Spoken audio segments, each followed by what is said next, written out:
हुई है वही जो राम रचि राखा, को करी तर्क बढ़ा वही साखा। दोस्तों, आपने सुना होगा कि हनुमान जी इस कलयुग के अंत तक अपने शरीर में ही रहेंगे। इस बात में कितनी सच्चाई है। वे आज भी धरती पर विचरण करते हैं। वे कहाँ रहते हैं, कब कब कहाँ कहाँ प्रकट होते हैं और उनके दर्शन कैसे और किस तरह से किए जा सकते हैं, ये सारे सवाल आपके दिमाग में जरूर आते होंगे। लेकिन क्या इन सारे सवालों के जवाब आपको मिले? नहीं। खैर, निश्चिंत रहिए मित्रों, ये वीडियो आपके इन सारे सवालों के जवाब दे देगा। मैं इस वीडियो में हनुमान जी के बारे में हर एक जानकारी खोज कर लाया हूँ। दोस्तों, रामायण से लेकर महाभारत तक, त्रेता युग से लेकर कलयुग तक, जहाँ जहाँ जिस जिस महाकाव्य, महाग्रंथ, वेदों और महापुस्तकों में हनुमान जी के बारे में जो जानकारी मिली, वो सब कुछ मैं आपको एक माला में पिरोए हुए मोतियों की तरह एक क्रमबद्ध तरीके से बताने वाला हूँ। इसीलिए दोस्तों, द इटर्नल यानी कि सनातन को सब्सक्राइब जरूर करें और बगल वाले बेल आइकन को ऑल पर सेलेक्ट कर लें, ताकि आपको ऐसी ही रोचक और रहस्यमय वीडियो मिल सके।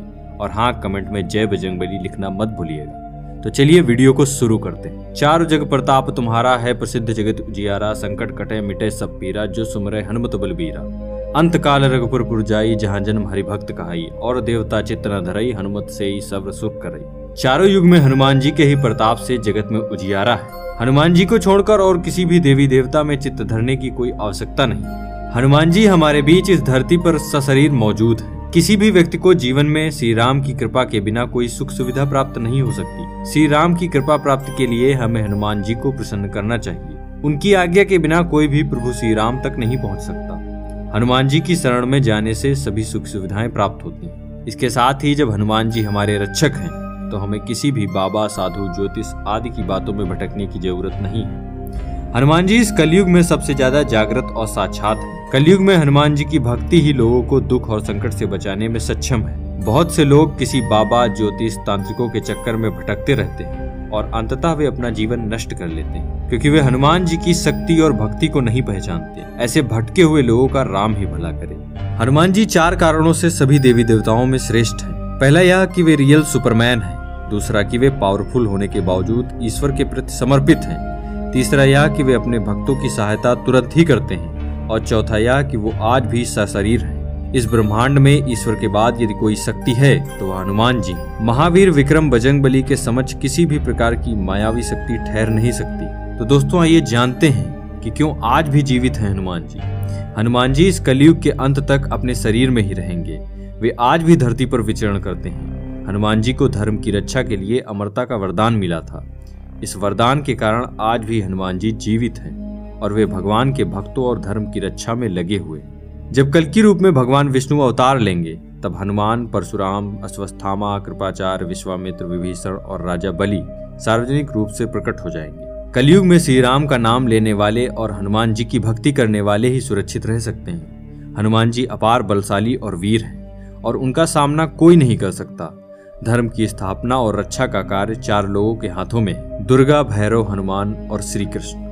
लंका विजय कर अयोध्या लौटने पर जब प्रभु श्री राम उन्हें युद्ध में सहायता देने वाले विभीषण, सुग्रीव, अंगद आदि को कृतज्ञता स्वरूप उपहार देते हैं, तो हनुमान जी प्रभु श्री राम से याचना करते हैं, हे वीर प्रभु श्री राम, इस पृथ्वी पर जब तक राम कथा प्रचलित रहे तब तक निसंदेह मेरे प्राण इसी शरीर में बसे रहे। इस पर प्रभु श्री राम उन्हें आशीर्वाद देते हैं, हे कपिश्रेष्ठ, ऐसा ही होगा, इसमें कोई संदेह नहीं। संसार में मेरी कथा जब तक प्रचलित रहेगी तब तक तुम्हारी कीर्ति अमिट रहेगी और तुम्हारे शरीर में प्राण भी रहेंगे। जब तक ये लोग बने रहेंगे तब तक मेरी कथाएं भी स्थिर रहेंगी। त्रेता युग में पवन पुत्र हनुमान ने केसरी नंदन के रूप में जन्म लिया और वे राम के भक्त बनकर उनके साथ छाया की तरह रहे। वाल्मीकि की रामायण में हनुमान जी के संपूर्ण चरित्र का उल्लेख मिलता है। द्वापर युग में हनुमान जी भीम की परीक्षा लेते हैं। इसका बड़ा ही सुंदर प्रसंग है। महाभारत में प्रसंग है कि भीम हनुमान जी से उनकी पूंछ को मार्ग से हटाने के लिए कहते हैं, तो हनुमान जी कहते हैं कि तुम ही हटा लो। भीम अपनी पूरी ताकत लगाकर भी उनकी पूंछ को हटा नहीं पाते। यदि मनुष्य पूर्ण श्रद्धा और विश्वास से हनुमान जी का आश्रय ग्रहण कर ले, तो फिर तुलसीदास जी की भांति उसे भी हनुमान जी और प्रभु श्री राम के दर्शन होने में देर नहीं लगेगी। कलयुग में हनुमान जी ने अपने भक्तों को उनके होने का आभास कराया है। ये वचन हनुमान जी ने तुलसीदास जी से कहे थे। चित्रकूट के घाट पे भय संतन के भीर, तुलसीदास चंदन घिसे तिलक देत रघुवीर। तो दोस्तों, आइए जानते हैं कि कहाँ रहते हैं हनुमान जी।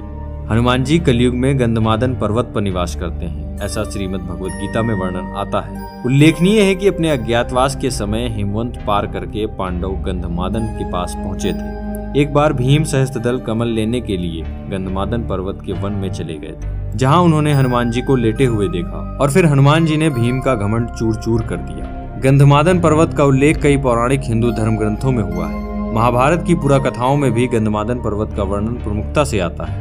हिंदू मान्यताओं के अनुसार माना जाता है कि यहाँ के विशालकाय पर्वतमाला और वन क्षेत्र में देवता रमण करते हैं। पर्वतों में श्रेष्ठ इस पर्वत पर कश्यप ऋषि ने भी तपस्या की थी। गंधमादन पर्वत के शिखर पर किसी भी वाहन से पहुंचा नहीं जा सकता। गंधमादन पर्वत पर ऋषि, सिद्ध, चारण, विद्याधर, देवता, गंधर्व, अप्सराएं और किन्नर निवास करते हैं। वे सब यहाँ निर्भीक विचरण करते हैं।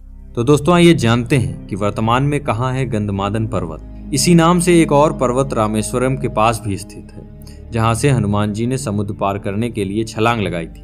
लेकिन हम उस पर्वत की बात नहीं कर रहे हैं। हम बात कर रहे हैं हिमालय के कैलाश पर्वत के उत्तर में दक्षिण में केदार पर्वत स्थित गंधमादन पर्वत की। यह पर्वत कुबेर के राज्य क्षेत्र में था। सुमेरु पर्वत की चारों दिशाओं में स्थित गजदंत पर्वत में से एक को उस काल में गंधमादन पर्वत कहा जाता था। आज यह क्षेत्र तिब्बत के इलाके में है।